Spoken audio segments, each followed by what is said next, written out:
ఫిబ్రవరి 3, 2025న ఆంధ్రప్రదేశ్లో జరిగిన ముఖ్యమైన సంఘటనలు మనకు చాలా ఆసక్తికరంగా ఉన్నాయి. అమరావతిలో కొత్త రైల్వే లైన్ నిర్మాణం 4 సంవత్సరాల్లో పూర్తవుతుందని Vijayawada divisional railway manager Narendra Anand Rao Patil తెలిపారు. ఈ ప్రాజెక్టు ద్వారా 20 రైల్వే స్టేషన్లు అభివృద్ధి చేయబడతాయి. ఇదిలా ఉంటే, నటుడు సోనూ సూద్ తన చారిటీ ఫౌండేషన్ ద్వారా ఆంధ్రప్రదేశ్కు 4 అంబులెన్సులను విరాళంగా అందించారు. ముఖ్యమంత్రి నారా చంద్రబాబు నాయుడు ఈ అంబులెన్సులను స్వీకరించారు. ఇది ప్రజలకు ఎంతో ఉపయోగపడుతుంది. అయితే తణుకులో జరిగిన సంఘటన ఒక ఆందోళన కలిగించే విషయం. సబ్ ఇన్స్పెక్టర్ సత్యనారాయణ మూర్తి ఆత్మహత్య తర్వాత ఆయన ఆడియో క్లిప్ వైరల్ అయింది.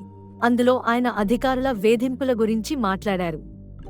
చంద్రబాబు నాయుడు ఢిల్లీలో ఆప్ పరిపాలనపై విమర్శలు చేశారు.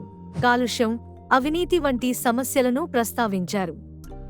ఆయన అభిప్రాయానికి కేంద్రం మరియు రాష్ట్రంలో ఒకే పార్టీ అధికారంలో ఉంటేనే సమగ్ర అభివృద్ధి సాధ్యమని చెప్పారు.